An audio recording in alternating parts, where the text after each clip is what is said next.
Seja bem-vindo a mais uma edição do Chutando a Escada, a primeira do ano de 2023. Eu sou Felipe Mendonça e estou aqui com o magnífico, o glorioso, o esplêndido Geraldo Zaran. E aí, Geraldo, tudo bem? E aí, Felipe, tudo bem, cara? Feliz ano novo. Obrigado. É um ano que começou com tudo, hein? A gente tirou férias em janeiro achando que não ia dar nada, né? Que não ia acontecer nada. Olha, aconteceu só uma tentativa de golpe no 8 de janeiro. O que mais aqui que você listaria na lista aí? Porra, bicho, tem tanta coisa, né? Tem tanta merda. Tem presidente fugindo pra Miami pra ficar com o Pateta, tem secretário de segurança fugindo pra Miami pra ficar com o Orlando, sei lá onde, preso. Com a Disney. Tem genocídio indígena. Tem... que mais tem? Tem governador do Distrito Federal afastado. Tem cabo... Como é que foi que a convidada chamou? Menininho da corda? Cordinha. Chefe do exército que caiu.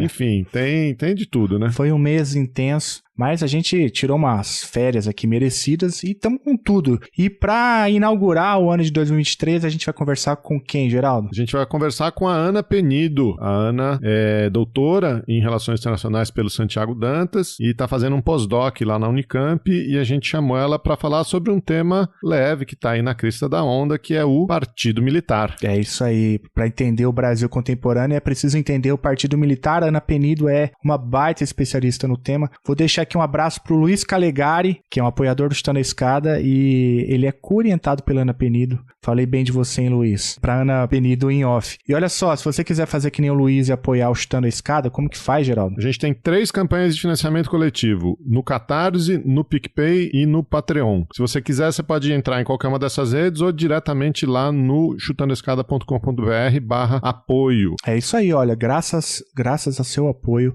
que acho que dá pra apoiar com qual que é a quantidade mínima, Geraldo? Dá pra apoiar com a partir de R$9, não é isso? Acho que no PicPay dá pra apoiar, tá com R$1, sei lá quanto dá. Você pode sempre fazer um Pix para apoio@chutandoescada.com.br. Não quiser fazer nada aí não quiser cair nos algoritmos aí desses aplicativos, você pode fazer um Pix também. Depois escreve pra gente no apoio ou no perguntas@chutandoescada pra gente agradecer. Mas qualquer ajuda é bem-vinda. É isso, ó. O cafezinho que vocês aí, os apoiadores, as apoiadoras nos dão, permite que a gente empregue 2 pessoas aqui. Eu queria mandar um abraço pro Felipe Reis, nosso editor. Já editou a gente em 2022, né? E agora vai editar em 2023. E também, agora a gente tem a Letícia França, fotojornalista, que tá trabalhando aí nos bastidores do Chutando a Escada. Letícia, seja bem-vinda. E obrigado, apoiadores, por permitir que a gente tenha gente tão boa e capacitada perto da gente. É isso aí, Letícia. Obrigado. A gente tá animado aí com essa nova parceria. Bons ventos em 2023. É isso aí, Geraldo. Você tem um jabá pra fazer, é isso? Tem um jabá, cara. Tem um jabá mineiro pra fazer, né? Você tá em Uberlândia, a Ana é mineira também. Tem um jabá. Você sabe que eu falo aqui da minha esposa Carolina? A Carol tá inaugurando um conjunto de exposições que chama Arte nas Estações. Ela e os apoiadores, colaboradores dela, né? Tem toda uma equipe envolvida. Mas essa exposição, ela é uma exposição de arte naif. Você já ouviu falar de arte naif, não? Não, conta mais aí. Arte naif é uma arte produzida por pessoas que não têm estudo formal na produção de arte, né? Que elas não passaram por um colégio de belas artes, por uma escola que ensina essas técnicas. Então são pessoas comuns que ao longo da vida produziram arte, pintura, escultura, o que quer que seja, e o Brasil tem enormes acervos de arte naif. Esse time separou 3 exposições, são 3 mostras, né? Com temas diferentes.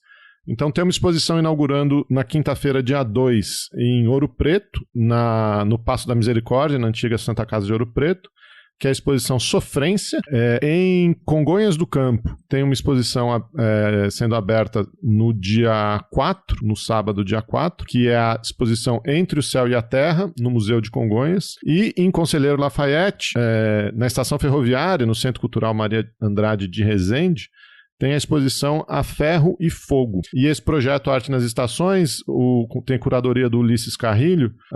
O legal é que essas exposições elas vão circular entre as 3 cidades, né? Então, elas ficam agora até 9 de abril nessas cidades, e aí em abril circulam e depois circulam de novo para todo mundo assistir todas. Dá para olhar lá no Instagram de Arte nas Estações, a gente deixa o link aí no post. E as entradas são gratuitas em Conselheiro Lafayette e em Ouro Preto. E em Congonhas tem uma entrada quase simbólica ali, porque é um museu também, né? Entrada de R$10, meia de R$5, e as quartas-feiras são gratuitas. Ah, legal demais. Olha, ainda conhece uma parte importante, bonita de Minas Gerais. Eu não conheço Congonhal, mas Conselheiro Lafayette e Ouro Preto eu conheço bastante. É isso aí, Geraldo. Vamos pro papo, então? Vamos lá, vamos falar com a Ana Penido sobre Partido Militar. Então vamos lá. A escada é uma construção que serve para fazer um deslocamento vertical. Nem sempre é assim, mas tem um jeito de facilitar tudo isso. De elevador? Não.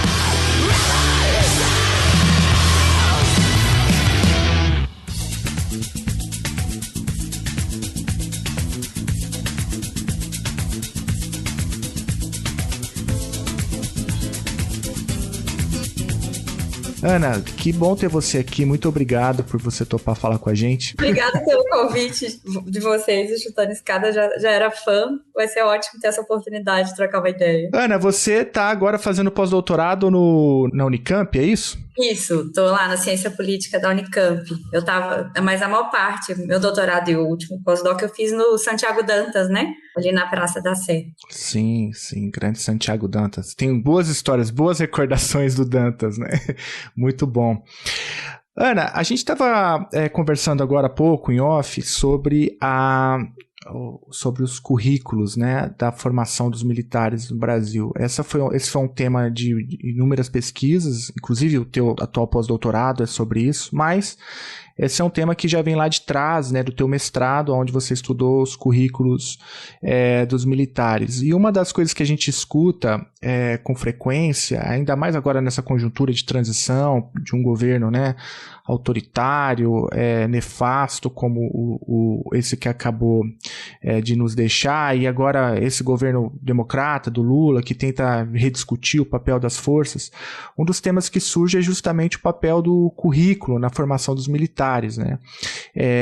Como talvez um instrumento que, de algum modo, alteraria essa rota, né? ou essa raiz golpista que a gente consegue identificar já há muito tempo nas Forças Armadas brasileiras.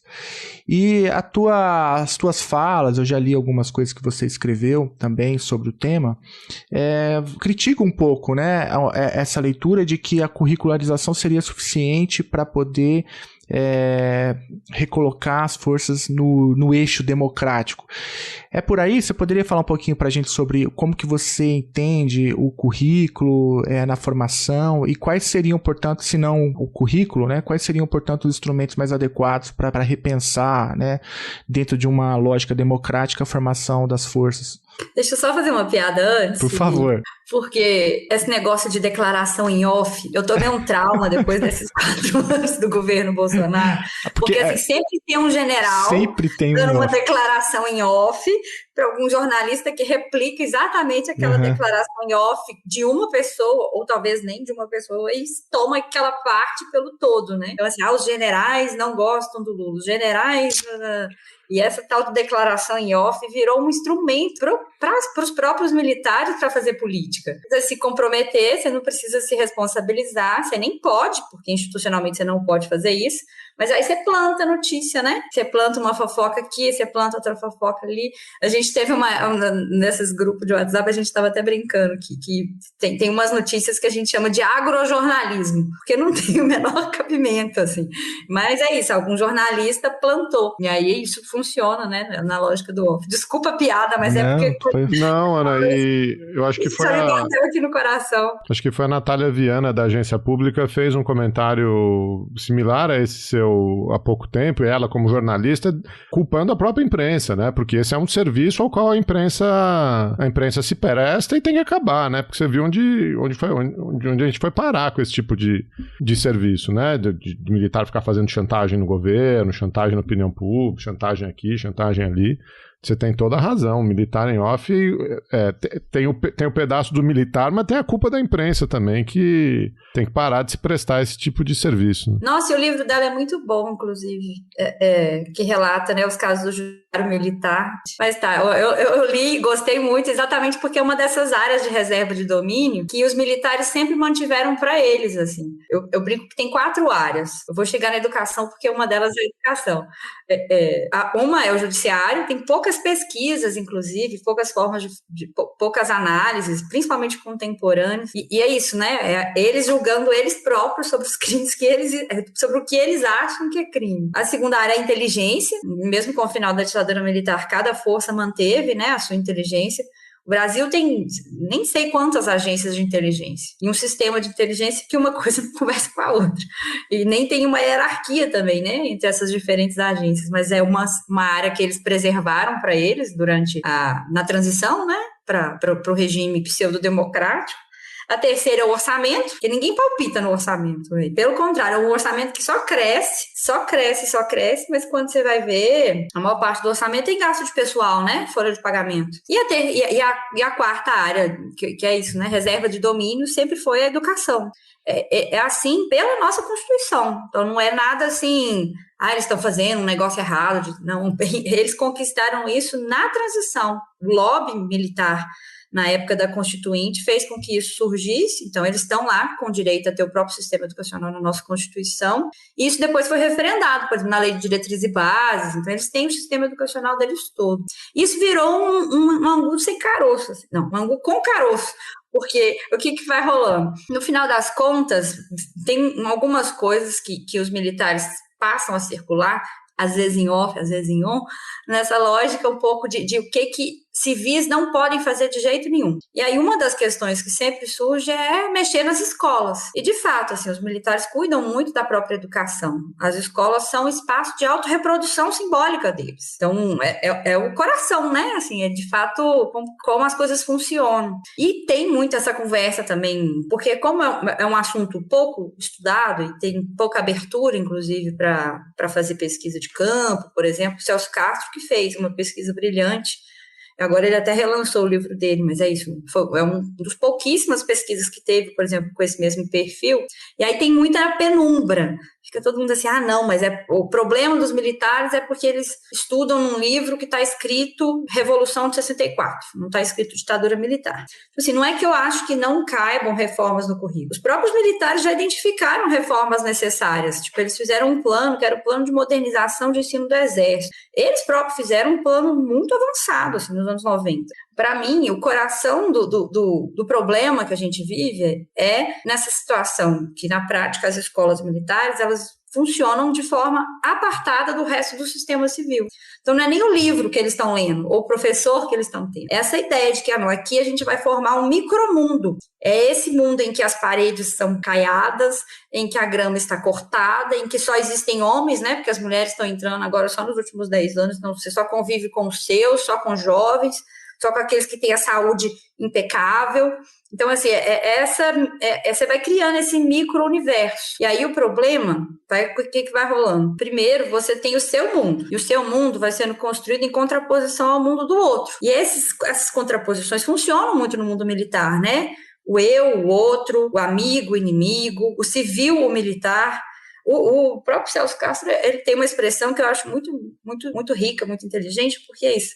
Se você conhece um militar, ele já te conta de cara que ele é militar. Porque ser militar faz parte da identidade dele. Ser civil é a última coisa que eu vou te responder se eu for me apresentar.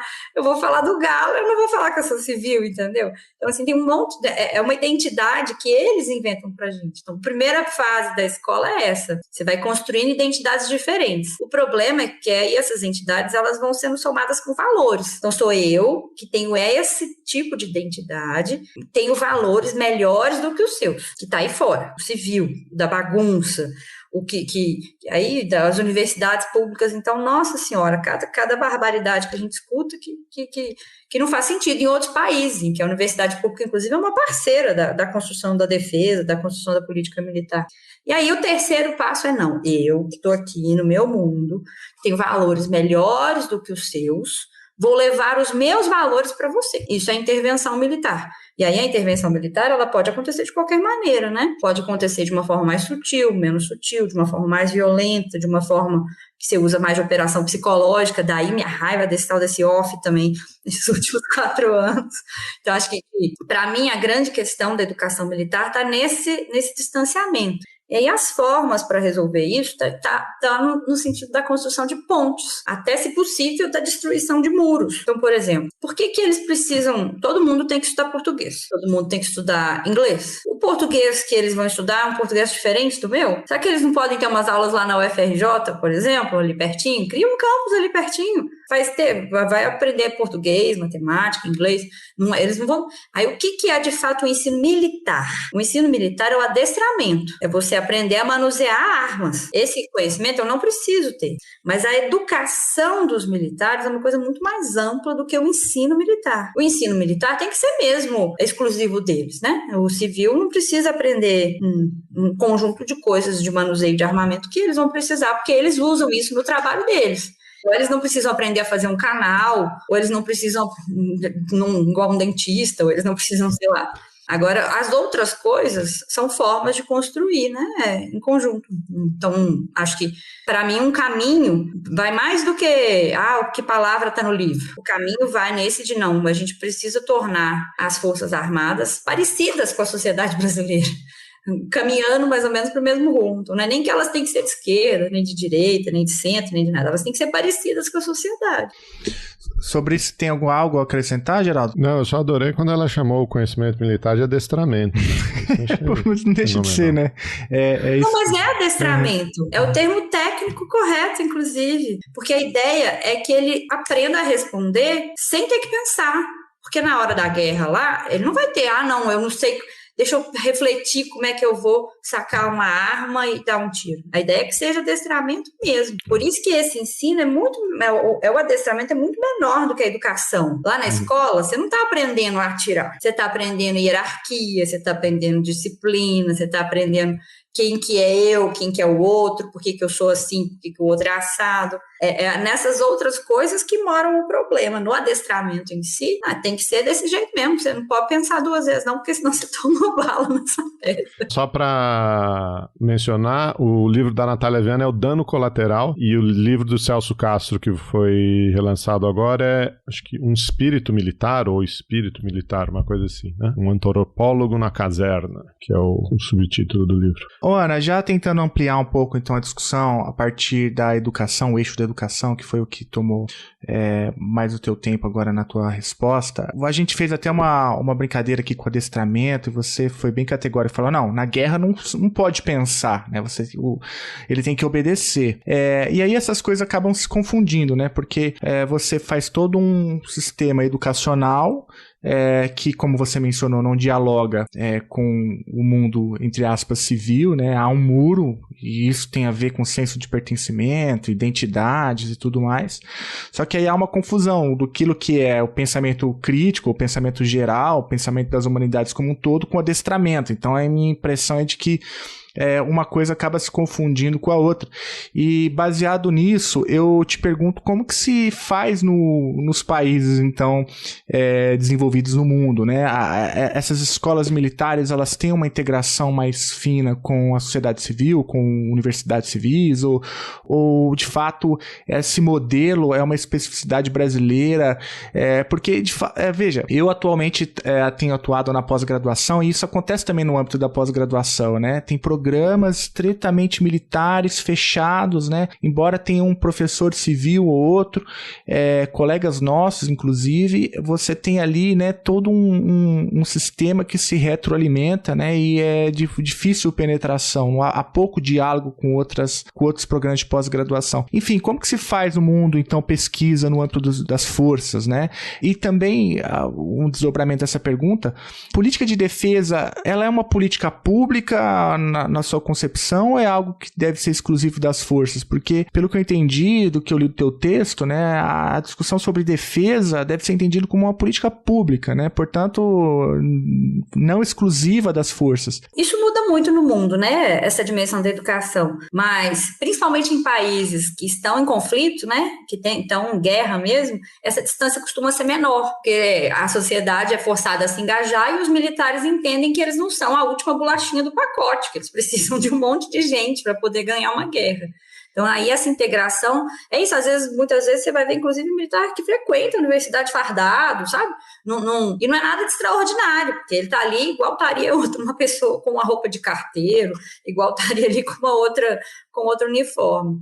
Mas no Brasil, inclusive por não ser um país que entra em guerra, né, um país externamente pacífico, embora internamente muito violento, mas externamente, aí os militares eles vão construindo formas de diferenciação. E acaba que a educação funciona como uma forma de diferenciação muito forte. Assim, quem tira nota boa, que é o tal do 01 do curso, né? Então, o primeiro colocado, ele vai escolher onde ele vai servir, ele vira um personagem quase mítico, assim, um perfil, ele vai ganhando um perfil mais político também dentro da própria força. Então, aqui, como que você vai conquistar uma medalha de bom desempenho militar? Não é porque você, de fato, foi para a ação, né? Um ou outro militar a gente até tem, que vai para alguma ação mais operacional, mas a maior parte conquista suas medalhas em cursos. Assim, a educação acaba sendo um componente relevante nessa diferenciação interna. Não só as medalhas, mas assim, isso inclusive gera aumento salarial, né? Eles têm um conjunto de benefícios por cada um desses cursos de uma semana ou de 3 anos que eles fazem. Então, acho que tem um pouco essa dimensão. E essas áreas de reserva de domínio é o que mais dificulta a gente conseguir trabalhar com a política de defesa como uma política pública. Porque, assim, é isso, é como se fosse uma questão que diz respeito a eles, só a eles. Então, não diz respeito a ninguém. Acho que o professor Hector Sampierre, que sempre fala assim, não, gente, não faz sentido discutir militar. Você tem que primeiro discutir geopolítica. Então, assim, como é que está o mundo? Aí, entendeu mais ou menos como é que está o mundo? Ah, não tá. Então, Brasil, qual que é o meu lugar nesse mundo aí que está rolando? Qual que é o projeto de país que você tem nesse mundo que está rolando? E aí, qual que é a política internacional que você precisa? Entendendo aí tanto a política de defesa quanto, de fato, as relações de paz, né, entre os países. E aí, a gente nem falou de militar. Você pode ter uma política de defesa em que os militares sejam secundários, em que, eventualmente, você vai ter agências civis de inteligência, às vezes um hacker vai conseguir fazer mais diferença do ponto de vista de como que a guerra do futuro vai ser travada e qual que é o tipo de objetivo que o Brasil tem enquanto país, do que aquele militar mais operacional que a gente imagina, né? Que é aquele homem, o ramo, o boladão, com uma mochila nas costas. Acho que é uma outra lógica mesmo de pensar a defesa. Eu acho que isso melhora um pouco durante o final ali do governo FHC. A gente vinha num ânimo, né? Tipo assim, criou um Ministério da Defesa, e você tem os documentos nacionais. Mas a política de defesa, assim como a política internacional, o próprio Itamaraty, são políticas muito elitistas, né? A população pouco participa das discussões. As pessoas consideram que são assuntos de técnicos, que sabem muito, que estudaram muito. Só que defesa, pensa assim, se o Brasil entrar em guerra, não é o militar que está lá no front que vai morrer. O processo, de fato, o comprometimento da sociedade é enorme, é gigantesco. Então, acho que seria, inclusive, correto que a gente perguntasse para essa sociedade o que deve ser objeto de defesa. O que é prioridade para você defender no seu país? Uma possibilidade de uma guerra com a Argentina, até hoje, já que a maior parte das nossas unidades militares continuam no sul do Brasil? Faz algum sentido esse tipo de coisa? Às vezes as pessoas vão responder pra gente que a maior preocupação que elas têm são os dados que elas têm no telefone. E é isso, aí as pessoas podem pegar esses dados e usar para o que elas quiserem, seja para poder vender suas informações para o banco, para uma loja, ou para uma empresa que vai fazer fake news e manipular um resultado de uma eleição presidencial. Isso pode ser um objeto de defesa, às vezes muito mais, embora menos tangível, né? A gente é muito acostumado com aquela coisa da fronteira, e bota ali o batalhão lá na beiradinha, para poder controlar a passagem das pessoas para cá e para lá, sendo que às vezes outras coisas vão ser mais relevantes para o cidadão comum, né? Uma pessoa normal, que você vai perguntar assim, e aí, o que você acha que o Brasil deve defender? A discussão sobre as Forças Armadas está subordinada a isso, que a partir do momento que você identifica o que deve ser objeto de defesa, aí você discute, mas como que eu vou defender isso? E aí a gente vai entender que algumas coisas são para serem defendidas por militares e outras não. Se a pessoa te responde, não, mas eu entendo que a principal coisa que eu preciso aqui nessa região é saneamento. É isso aqui que vai fazer com que a minha cidade esteja integrada. porque eu estou isolado. Se caiu essa ponte, eu não consigo chegar no meu povoado vizinho. Para ela, o que é objeto de defesa dela é isso, concretamente falando, proporciona que ela tenha uma vida boa, né? Essa é uma resposta que você vai precisar de um militar para dar? Não é. A gente acabou de passar por uma pandemia. O que as pessoas estavam querendo defender? É uma questão que precisa de militar para responder ou você precisava de ter agências de saúde pública bem estruturadas? Eu não sei, eu acho que a gente tem que repensar um pouco a forma como a gente lida com as discussões de defesa e de relações internacionais. Eu, de fato, acho elas muito elitistas mesmo, né? Muito distantes da população de forma geral. Ana, posso te fazer um pedido, assim, para mim e para o ouvinte também, que eu acho que talvez se beneficie um pouco? A gente ouve muito falar de militares, de forças armadas, mas acho que pouca gente entende, vamos dizer assim, esse organograma, né? Essa estrutura toda. A gente sabe que tem as 3 forças, né? A Marinha, Exército e Aeronáutica. Hoje, desde o governo Fernando Henrique, enfim, né? Existe um Ministério da Defesa. Antes existiam 3 ministérios, né? O Ministério da Marinha, do Exército, da Aeronáutica. Hoje existe o Ministério da Defesa. Para quem essas 3 forças deveriam responder, a gente pode fazer essa discussão num outro momento. Mas eu queria te pedir assim, que você explicasse um pouco pro ouvinte qual é essa estrutura um pouco mais ampla, né? Então a gente vai falando das escolas militares, de que tipo de escola? Você mencionou a AMAN, que é a escola dos oficiais, mas tem também a escola de ensino fundamental, ensino médio, que também são coordenados por militar. Como é que isso se afunila na carreira? Né? Quais são os principais elementos aí dessa carreira? Tem alguma diferenciação entre Exército, Marinha e Aeronáutica? Enfim, acho que dá um panorama da instituição para depois talvez a gente entender como essa instituição deixou de ser uma instituição de Estado e virou uma instituição política, né? Quer dizer, nunca deixou de ser uma instituição política, mas enfim, acho que faz sentido um panoramazão assim? Faz até para a gente problematizar um conceito. Normalmente quem estuda essas coisas, as pessoas botam a gente num guarda-chuva que chama relações civis militares. E isso não faz quase que sentido nenhum no Brasil. Seja porque uma pessoa comum, você pergunta para ela o que é um militar. E na cabeça dela, um policial civil, o policial militar, o bombeiro militar, a Polícia Rodoviária Federal, a Polícia Federal, o Exército, a Marinha e a Aeronáutica, tudo é militar. Então, assim, na cabeça da pessoa humana normal, aqui no Brasil, em países que tem essa história, né, extremamente militarizada na área de segurança pública, mas não só, militar não faz muito sentido. E na cabeça do civil, assim, é isso, é o que eu comentei do ponto de vista da autoidentidade. Então, essa coisa de relações civis militares já começa meio estranho, porque militar é muita gente, para o civil que identifica, e o civil não é quase nada para o militar que olha. E tem, uma vez eu fiz um comentário assim no espaço que do ponto de vista de quem leva o tiro, não faz nenhuma diferença da onde a bala saiu. Parece piada, mas é triste, gente. Mas a verdade é essa. Da onde o tiro saiu, só faz diferença para quem está pensando a política pública, para quem está pensando por que a política de defesa tem que ser assim, por que a política de segurança pública tem que ser assado. Então, por que a política de defesa, de fato, é para matar, porque você prepara alguém para guerra. Por que você não pode pegar alguém que é preparado para matar e colocar ele para fazer policiamento na periferia? Porque ali ele não vai encontrar um inimigo, ali ele vai encontrar, na pior hipótese, um cidadão em conflito com a lei. É alguém que eventualmente cometeu algum crime que está legislado. Mesmo assim, você não vai matar. Você vai prender, você vai levar para o sistema judiciário, né? Então, acho que do ponto de vista nosso, né, de quem está pensando a política pública, que faz muita diferença. Mas feito esse parênteses, assim, gente, por isso que eu estou falando, nos nossos textos aí, mais de conjuntura, a gente passou a falar, inclusive, de partido militar e não de partido fardado por causa disso. Porque pelo fato da nossa transição ter sido acabada, porque o conceito de partido fardado é o mais sólido. E tem um monte de gente que escreve sobre isso e a imprensa passou a usar esse conceito também. Mas o conceito de partido fardado é um conceito do Oliveiros Ferreira, é um conceito, assim, muito estruturado, ele vai lá no Gramsci para poder pensar como é que o partido funciona. E nos nossos textos, a nossa inspiração principal são essas elaborações do Oliveiros. A diferença é que naquela época, talvez a questão da militarização da segurança pública não tivesse tão evidente. E mais ainda, né, para além das instituições, isso passou a fazer parte até da parte de segurança privada. Você vai na porta de uma loja, tem lá um cara de roupa preta, às vezes eventualmente armado ou não com alguma arma, em teoria, que não deveria gerar danos colaterais, né, já que aí eu lembrei do livro.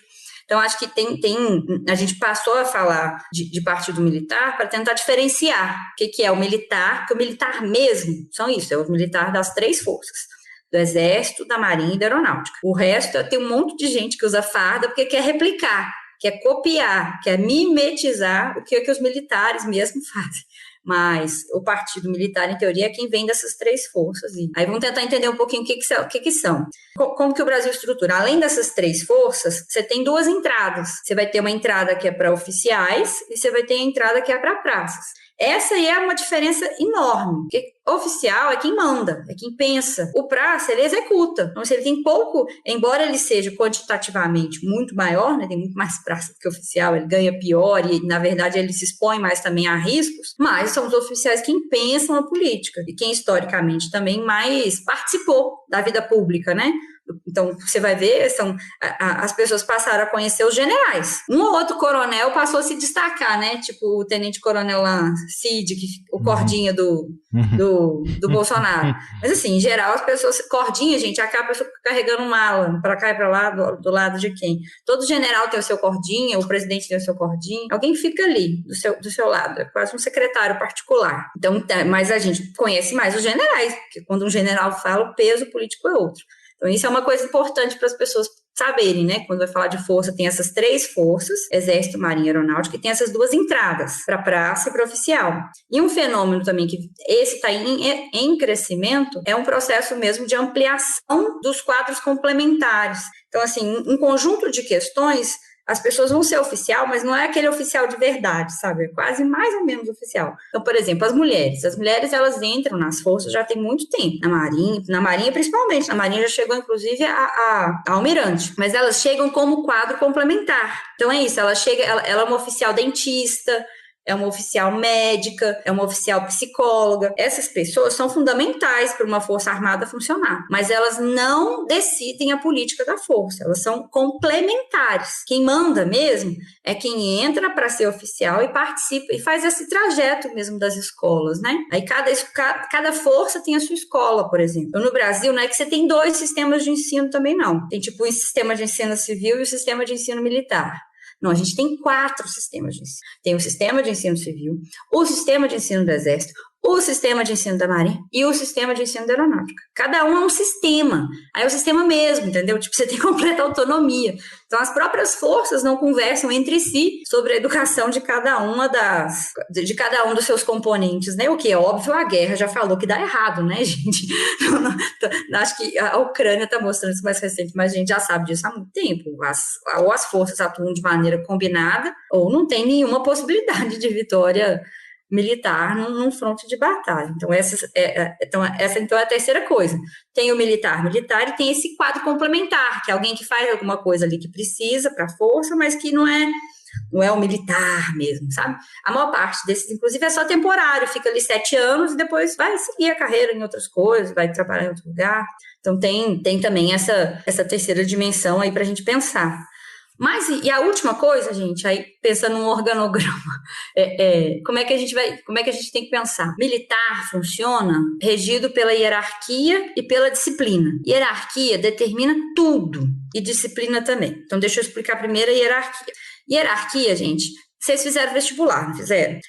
Vocês dois, eu sei que sim, mas assim, quem está escutando a gente, vocês fizeram uma prova de seleção, qualquer coisa assim. Se você passar em primeiro lugar ou em último lugar, não faz nenhuma diferença na sua vida. Tem um monte de gente que forma, fica devendo aqui um monte de matéria, custa para formar, mas forma, arruma um emprego bom, às vezes tem um bom QI, né? O QI aqui em Minas chama Quem Te Indica, não sei como é que chama aí, onde é que você está escutando. Mas assim, um bom QI, você é bem nascido, né? Então, assim, você arruma um emprego na empresa do seu pai. Então, sempre tem essa lógica, assim, de como funcionar. Se você formou em primeiro ou em último, não faz nenhuma diferença. No caso militar, faz toda a diferença. Porque o primeiro colocado é aquele que escolhe primeiro. Então, você escolhe primeiro que arma você quer fazer. Então, por exemplo, tem isso também, gente.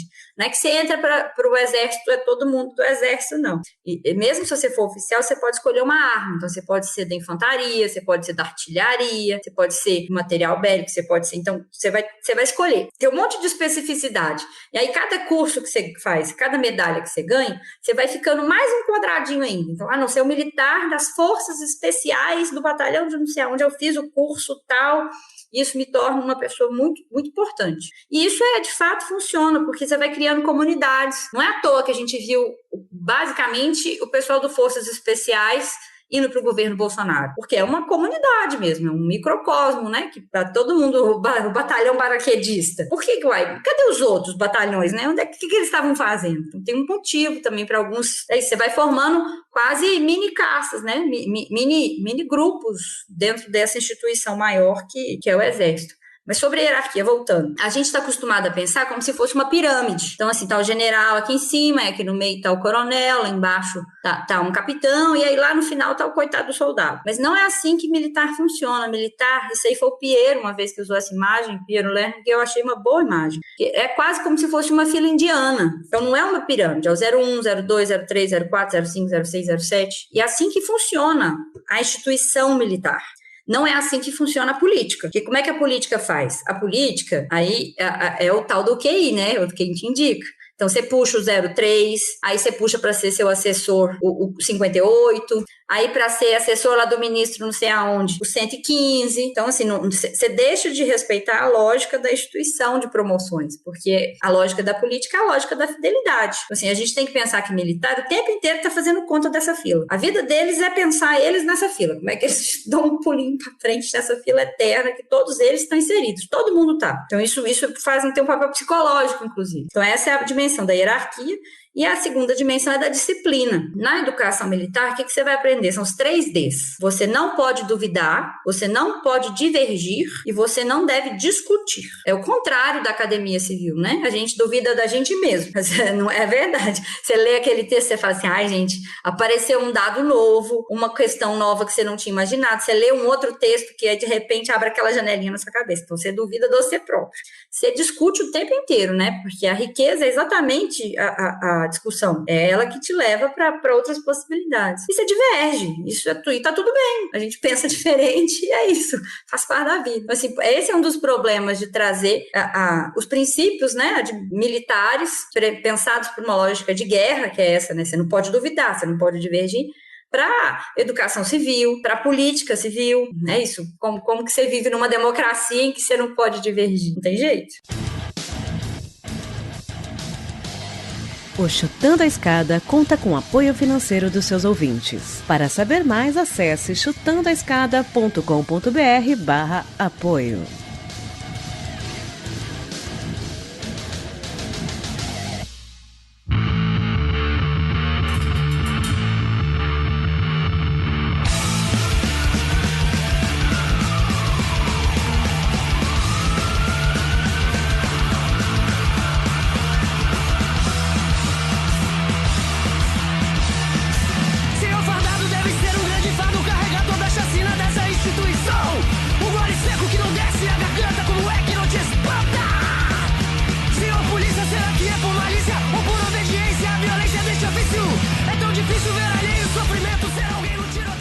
Mas, Ana, você fez um bom organograma, né, das forças, das instituições militares, desde a entrada, essa lógica da fila indiana. E eu queria pegar esse último gancho, né, dos 3Ds, porque, de novo, aqui eu acho que é um vício de origem meu, né? Quando você confronta essa lógica dos 3Ds e depois confronta isso com o sistema educacional que envolve graduação e pós-graduação, isso é um choque terrível, assim, porque não cabe no pensamento científico, né? No fazer ciência esses 3Ds, né? Duvidar, divergir e discutir, né? A gente faz justamente o contrário, né? Então, me parece que esse sistema de castas também que se estabelece na educação é um grande problema, né? De modo que não faz sentido, por exemplo, um programa de pós-graduação exclusivamente militar, sei lá, mas é uma opinião minha que eu vou até ampliar, daria para ampliar, porque essa galera ocupa, por exemplo, um peso grande na área de ciência política e relações internacionais da CAPES. Inclusive, morde orçamento de pesquisa que deveria ser feito por civis. Então eles estão lá mordendo, já tem um orçamento próprio, que é uma das caixinhas lá que você mencionou, né? Das 4 caixinhas, Justiça, Inteligência, Orçamento e Educação, já tem um orçamento que é exclusivo e ainda assim morde, né? Orçamento da ciência que deveria ser feito por programas civis, né? Mas essa é uma provocação, né? Eu acho que nesse sentido a ABED talvez cumpra um papel importante, né? Porque eu não sei exatamente qual é o peso dos militares dentro da ABED, mas a ABED tem divulgado notas importantes, né? E aí a gente vê claramente escrito por civis. Mas eu queria te fazer uma pergunta, então, sobre aproveitar, né, o teu tempo aqui para falar sobre o conceito de partido militar, né? Você até fez ali um resgate do Oliveiros, o conceito do partido fardado, né? Diz pra gente que vocês atualmente têm preferido esse conceito mais amplo, né, de partido militar, pelas razões que você já apontou aqui. O que o conceito, então, de partido militar nos ajuda a entender, primeiro, o funcionamento do governo Bolsonaro, que vai desde o Mourão até lá o Cid, né? E como que você entende, por exemplo, que isso auxiliou na fragilidade ou na tutela da democracia brasileira? Academicamente falando, a gente trabalha com o conceito mesmo. Então, assim, esse é o partido. O partido não é aquele que é registrado no Superior Tribunal Eleitoral. Partido é a parte organizada da massa. E foi aí que o Oliveiros vai beber. Ele vai beber na lógica de um partido que é esse intelectual orgânico de um coletivo. Ele vai beber no Gramsci. E é isso, o Oliveiros Ferreira não é um autor de esquerda, nem marxista, nem nada disso não, viu, gente? O Oliveiros Ferreira escrevia os editoriais do Estadão, então assim, não é... Mas aí ele vai beber nesse modelo partidário. Então, na verdade, partido político não é o que tem o P na frente. Partido político é aquele que consegue organizar diferentes ideias, diferentes composições, diferentes interesses, dar unidade para isso, fazer com que isso se torne um projeto mais coletivo e consegue interferir na conjuntura. O Bolsonaro é um produto desse partido. Então, não é ele que vai lá, ganha a eleição, depois vai lá no partido para procurar quadro, para poder compor o governo, porque ele não tinha base eleitoral, não. O partido está com ele desde muito antes. Sem o partido militar organizado, ele não teria conseguido lançar a candidatura dele a presidente, muito menos conseguir ganhar. Então, essa é a resposta acadêmica. Tem um artigo que a gente fez, conceitual, sobre isso, eu e a professora Suzelei, que saiu na revista, no anuário da Claxo. Então, para quem quiser, é isso, a gente propõe um conceito mais redondinho a partir da interlocução desse com o Oliveiros Ferreira, essa resposta acadêmica. Agora, a resposta política. A resposta política é porque a gente estava procurando um pouco uma imagem que fosse mais didática para explicar para as pessoas, porque, assim, de forma geral, as pessoas têm muito medo de militar. Assim, de não entender de o que é esse povo, quem que eles fazem. O cidadão comum, não de esquerda ou de direita, nem nada assim, a pessoa fica assim, quem que é esse povo? Quem que são? Gente, não, peraí, vamos tentar ser o mais didático possível, porque aí também quando você fala em participação militar na política, por causa da nossa memória histórica, o que todo mundo pensa de cara? Golpe militar. Então vai ter os tanques, que é o nome lá na porta do Palácio do Planalto, mandando fechar com o cabo e o soldado na porta lá do Supremo Tribunal Federal, e é isso aí. E a gente não, essa aí é uma participação, porque se a gente for imaginar 64, foi uma participação da instituição. Você teve ali os generais se reunindo, o exército foi lá na porta, foi um golpe oficial. A escolha dos presidentes era feita na reunião do alto comando militar, do alto comando do exército. Então, assim, a instituição, o CNPJ, é o CNPJ que vai lá e dá o golpe em 64. Aí, quando a gente foi vendo essa turma indo para o governo, aí todo mundo, no início, não, mas tá trazendo bons quadros. Eu falei, não existe isso. Militar é igual uma segunda pele. Não existe ex-militar. Existe militar na reserva. Não existe, assim, essa coisa, o militar depois foi para a universidade. Aí fiz mestrado, doutorado na Universidade Civil. Não existe. Mesmo, ele sempre vai ser um ex-militar. Ele viveu um ex-militar. Ele sempre vai ser um militar na reserva, não tá mais na ativa. Mas é uma segunda pele mesmo, porque aí você fica ali, aquilo ali vai aderindo.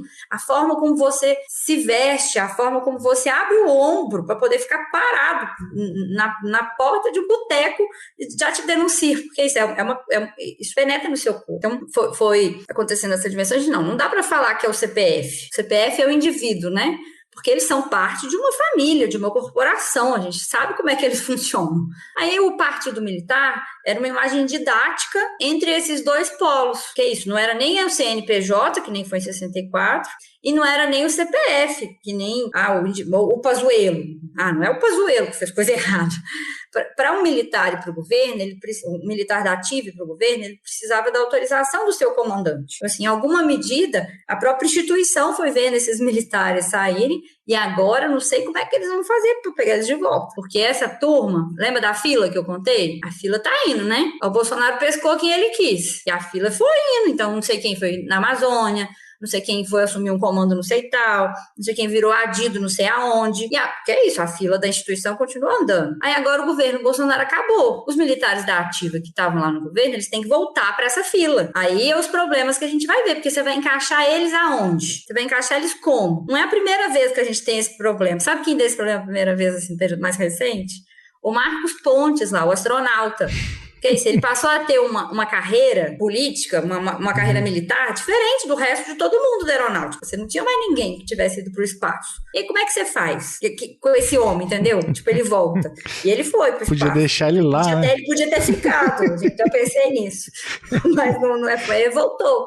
E é isso, é o senador de São Paulo, né? Gente, São Paulo esse ano tirou 10. Votou num senador que acha que não defendeu que a Terra é redonda. E é isso, né? Eles tiveram essa capacidade. Mas também carioca é um bicho maravilhoso. Eles conseguiram terceirizar o trabalho.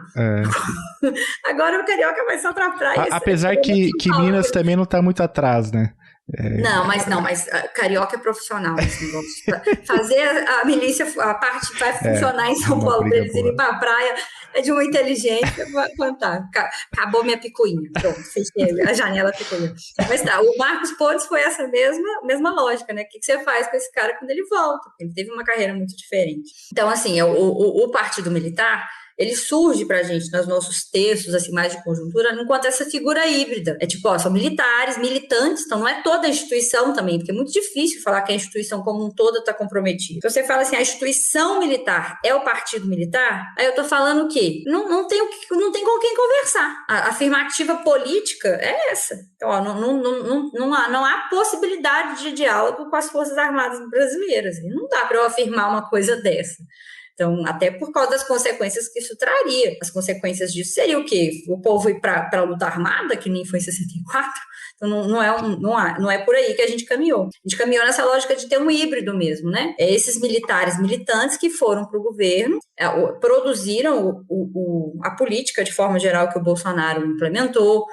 Na época, no início, na imprensa parecia muito assim, não, é o pessoal mais técnico, que eles vão controlar os arroubos do governo. Isso, que eles moderariam, né? Mas não, gente, é a mesma lógica, assim, não tem... O máximo que muda um pouco é como eles se apresentam. O oficial, ele tem muito mais identidade com aquela polidez, por exemplo, do Sérgio Moro, do que com aquela coisa toda leite condensado e farelo de pão em cima da mesa do Bolsonaro. Meu Deus. Do ponto de vista da aparência. Uhum. Mas a essência do pensamento, ou seja, o pensamento mesmo, né, a ideologia que ele carrega, é muito semelhante, até porque ele foi formado nas próprias escolas. Então, a leitura de Estado, a leitura de democracia, a leitura de esquerda, a leitura sobre feminismo, a leitura sobre religião, tudo isso combina muito, né, com o que era lá na doutrina de segurança nacional dos anos 60 e o que foi, de fato, implementado no governo. Então, te dei a resposta acadêmica e te dei a resposta política. Aí, sobre a tutela é um conceito complexo, assim, porque muita gente passou a usar ele também de muitas formas. Como que eu entendo a tutela? Para mim, a tutela militar na política brasileira é quase a mesma lógica da gente pensar o racismo. É algo que é estrutural da nossa formação social, do Estado, da política, de como o povo se organiza. Então, isso, você não rompe com o racismo porque você teve a política de cotas. É um negócio muito profundo no seu DNA. E a tutela militar na política, ela é um dado. Nossa história. O que muda é a forma como ela se expressa. Às vezes ela é mais velada, às vezes ela é mais evidente, às vezes ela é mais violenta, mas a tutela militar é essa dimensão mesmo de achar que o civil brasileiro, uma pessoa comum, né, ela é menor de idade, no sentido assim de ela é incapaz de defender a própria pátria. Ela não é tão comprometida, ela não é tão bem formada, ela não é tão inteligente, tão estudiosa, tão maravilhosa que nem eu. Então, essa a dimensão da tutela é bem Para quem não conhece nada de militar, desses conceitos, gente, é bem a lógica do conselho tutelar mesmo, sabe? O conselho tutelar civil, tem o menor de idade ali, e aí você precisa ter o maior de idade que, em alguma medida, se responsabiliza por aquele menor de idade. Só que o menor de idade é a sociedade brasileira. E aí fica ali, né? O maior de idade, que é a instituição militar, fundadora, em teoria, do Estado brasileiro, responsável por continuar mantendo essa tutela. Então, eu acho que quando a gente olha isso em perspectiva histórica, você vê também o tamanho do buraco que você está. Porque desmilitarizar a política não é tirar os 8 mil, 7 mil, 6 mil, cada matéria de jornal fala um número diferente, os militares que estão no governo. De fato, desmilitarizar significa romper com a tutela militar sobre a política. E aí não é uma coisa que você faz com 1 ano de governo, nem com 4. É uma coisa que, de fato, demanda um processo de quase que de reeducação política do povo brasileiro, né? Isso é comum na esquerda e na direita.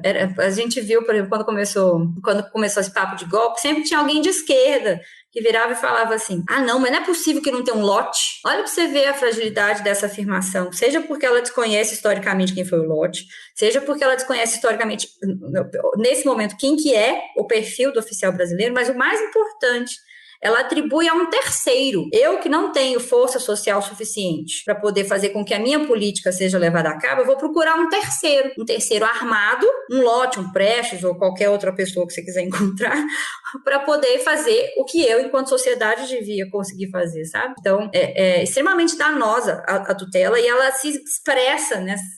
Eu estou aqui te dando um exemplo que circula no meio do campo progressista, né, assim, em teoria, né? Não, mas quem tem que proteger o Estado de um golpe? É um militar? Como assim? Nessa altura do campeonato? Depois disso tudo, mas ainda aparece esse tipo de formulação. Nesse sentido, a escolha do Lula pela intervenção e não pela GLO foi um acerto, então, né? Porque se fosse a GLO, me parece que aconteceria exatamente isso que você mencionou, né? Os militares criaram um problema. Depois eles aparecem com a solução. Eu achei que o Lula vinha errando nesse processo de condução da transição. E eu estava, pessoalmente, morrendo de inveja, porque, assim, aquela posse linda, né? Maravilhosa. Foi muito, muito bonito. Não é só... O ano começou bombando, inclusive, positivamente, né? Essa ideia do povo brasileiro passar a bandeira, achei muito, muito bonito. E aquele monte de discurso de ministro, sinalizando para coisas bacanas, né? E na área de defesa nem teve um GT de transição. Nem um GT, nem um grupo de trabalho teve. O ministro que foi indicado foi um ministro alinhado aos próprios militares. Então, assim, a gente vinha muito nessa coisa, assim, não, tá, né? Então, pô, cadê o nosso governo? Eu votei no Lula, fiz campanha. Eu falei, poxa, cadê? Depois do dia 8, o dia 8 ele acerta completamente. Porque é isso, ele não decretou a GLO, e não é porque ele tinha medo de quebra de hierarquia, não. É por causa disso, porque você não pode atribuir para eles o papel de, não, eu tô resolvendo um problema que eu próprio criei. E ele também acertou, porque ele decreta a intervenção federal na segurança pública, mas diferente do Temer, que colocou o Braga Neto, né, lá no Rio de Janeiro, ele coloca um civil. Então isso também é uma boa sinalização, né, no sentido de desmilitarizar o pensamento da segurança pública. Achei que ele acertou muito. E ele segue acertando desde então. Achei que ele acertou com as declarações que ele fez na imprensa. Achei que ele acertou com a troca do comandante militar, né, do comandante do Exército. Eu acho que eu pelo menos, estou entusiasmada com essas possibilidades de mudança que se abriram, né? Antes era um tema intocado. Achei que pelo menos a partir do momento, principalmente agora que ele troca o comandante, independente de quem entra, de quem sai, qual que é o perfil, se a pessoa é assim, se a pessoa é assada. Qual que é a mensagem que ele passa? Ele passa a mensagem de que ele assumiu o comando. E Ana, você acha que ele acertou com a escolha do Múcio também? Porque no dia 8, eu mesmo estava convicto de que o Múcio deveria ser o primeiro a cair, né? Tanto pelas declarações anteriores, mas ele manteve o Múcio, né? Eu sei que está muito recente, como você bem mencionou, esse processo aí de exorcismo, né, dos militares da política é algo que não acontecerá do dia para a noite, né? Algo que, como você bem mencionou, nenhum governo só é capaz de fazer. Mas, e o Múcio? O que você acha dele? Assim, eu acho que uma coisa que o Lula não tem nenhuma dificuldade de lidar com raposa velha que muda de lado, né? Isso aí pra ele é tranquilo, tem um monte lá. Então, não é por causa dele ser um perfil conservador, isso aí pra mim é secundário. Eu acho que quando ele escolhe o Múcio, ele quer fazer uma sinalização, que é a sinalização típica do Lula, que é a sinalização de pacificação, de olha, vamos pacificar os ânimos, assim, vamos conciliar. A escolha do Múcio eu entendo como o Lula estendendo a mão para as Forças Armadas. Olha aqui, eu estou dando o ministro que vocês querem. Só que você não pacifica sozinho. E os próprios militares passaram essa sinalização. Não vou pegar na sua mão, não. Porque é só a gente ver a posse dos novos comandantes, né? Não mencionar, por exemplo, o presidente, não convidar autoridades que discordem deles. Então, assim, ali eles já passaram a sinalização de não, peraí, você pode querer pacificar, mas eu não quero, eu não estou aqui disponível para poder apertar sua mão. E aí eu acho que aí vem o dia 8, e aí muita coisa muda, né? Porque eu também entendo, eu fico imaginando assim, Brasília deve estar um cenário de terra arrasada. Você chega naqueles ministérios, assim, imagina, não tem dado, não tem informação, não tem edital, não tem comida, não tem vacina, não tem nada. Só tem a burocracia, que algumas, inclusive, fazendo festa. Eu tenho os meus amigos na FUNAI, só falta dar pulo de alegria, assim, de tão felizes que eles estão com essa mudança. E é isso, uma mudança completa, né, de paradigma. Então, aí você chega lá. Aí você pensa assim, não, eu tenho que comprar briga. Eu tenho que comprar briga para poder formar uma boa base parlamentar. Lembrando que a gente tem um Congresso mais conservador do que a gente tinha antes.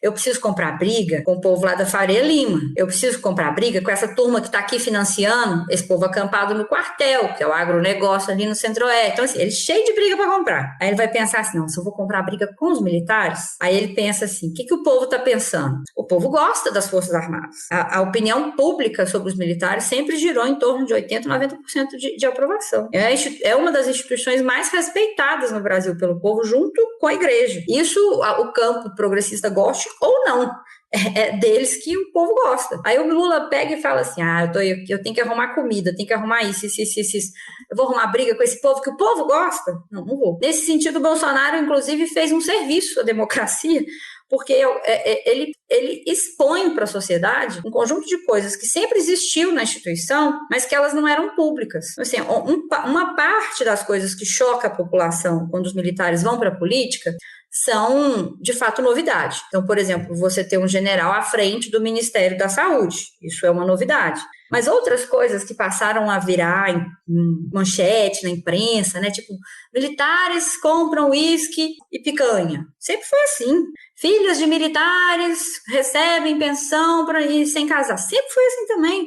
Então, assim, o dano para a imagem da instituição foi concreto, porque você passa aí para a janela e aí você está sujeito a todo tipo de pedrada, né? E isso se verificou, de fato, durante o governo Bolsonaro. As pessoas passaram a se perguntar, e aí, peraí, para que de fato servem as Forças Armadas? Por que eles têm esses privilégios que eu não tenho? Ainda mais num país que não entra em guerra, né? Então, acho que teve aí esse efeito colateral. Então, eu entendo, embora eu não concorde, né? Eu não gostaria que o Múcio fosse ministro, eu gostaria que viesse alguém, por exemplo, com o perfil da academia, alguém que viesse com a discussão de não estou aqui para conversar com o militar, estou aqui para discutir política de defesa.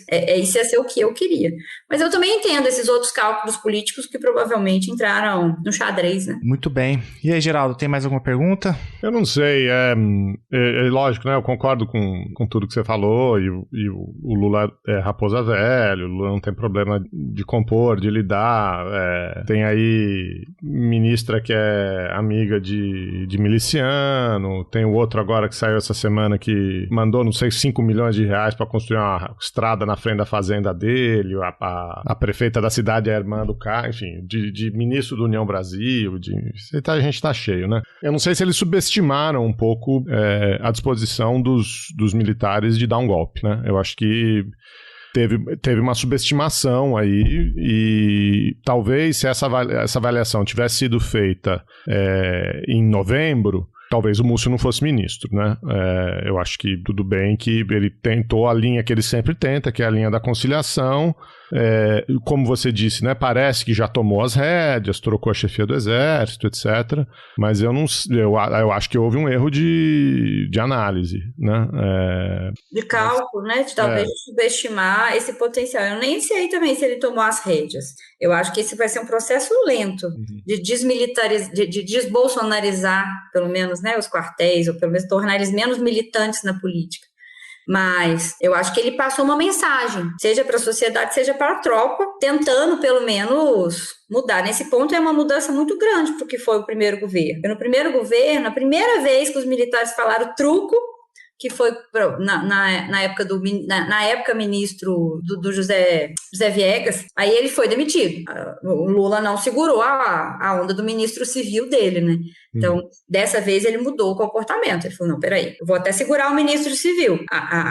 Quem vai sair é o comandante militar. Então, nesse sentido, eu ali naquele dia, pensando objetivamente falando, a primeira coisa que me ocorreu no dia 8 foi, gente, mas como é que esse povo entra aí assim? Porque tem protesto em Brasília todos os dias. Sim, então, assim, já tem plano operacional, já tem equipe, já tem tudo, né? Não é novidade nenhuma, mas alguma facilidade aconteceu. No mínimo, alguém não entrou em ação. Então, aí é individualizar essa cadeia de comando. E aí eu acho que ele foi correto, indo de fato na cabeça, que é quem é o comandante em chefe. Acho que a gente ainda vai ter que esperar um pouco para entender os próximos passos daqui para frente, né? E aí aquele comentário que você fez no começo, né?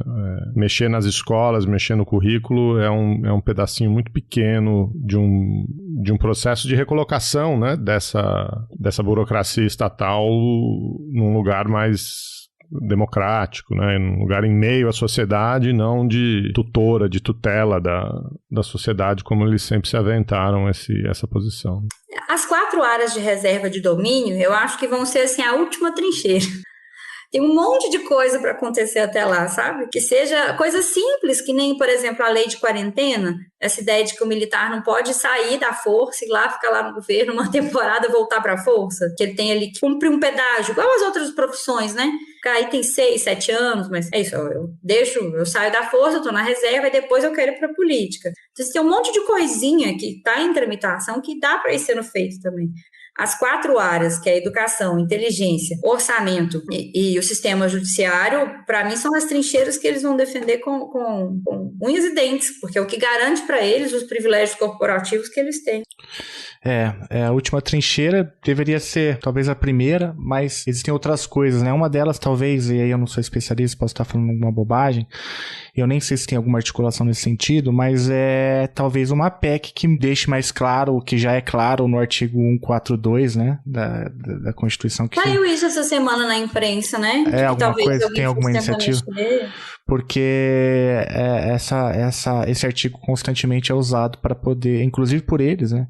Para poder legitimar essa lógica da tutela, né? Então é uma coisa que talvez pudesse, uma coisa menor, mas é uma sinalização importante, ainda mais para como você tão bem trabalha na tua pesquisa, para uma instituição que funciona na lógica do simbólico também, dos símbolos, né?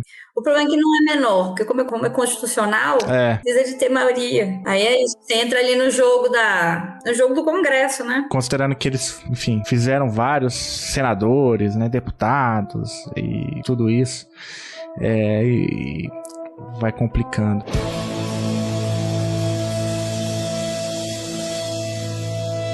E os fascistas não passarão. Oh, bela tchau, bela tchau, bela tchau, tchau, tchau.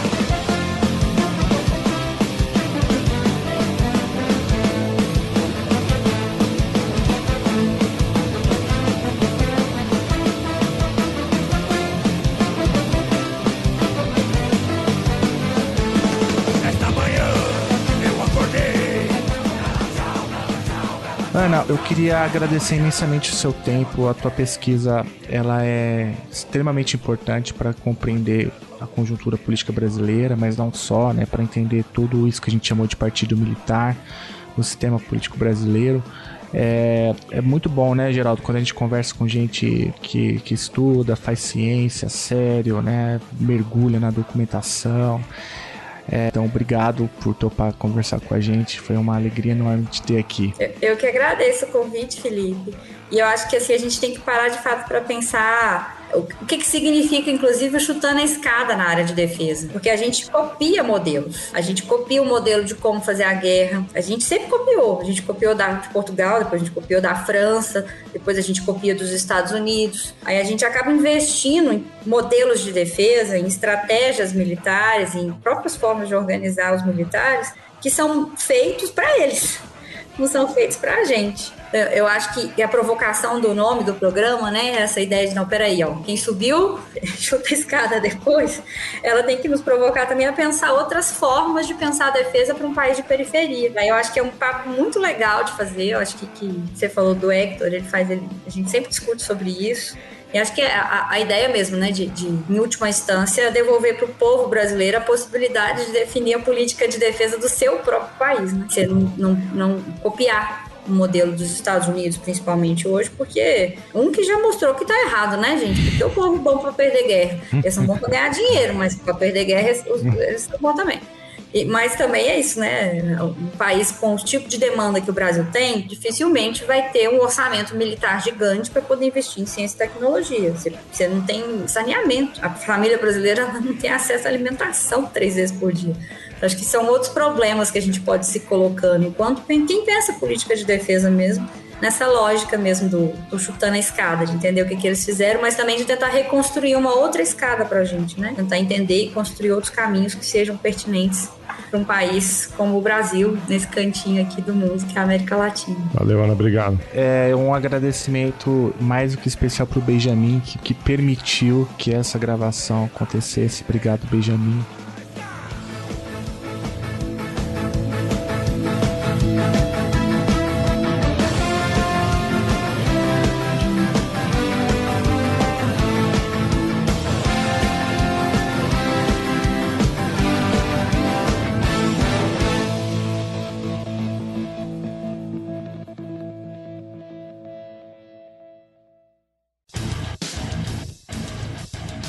Você acabou de ouvir mais um episódio do Chutando a Escada. Para apoiar, acesse chutandoaescada.com.br/apoio.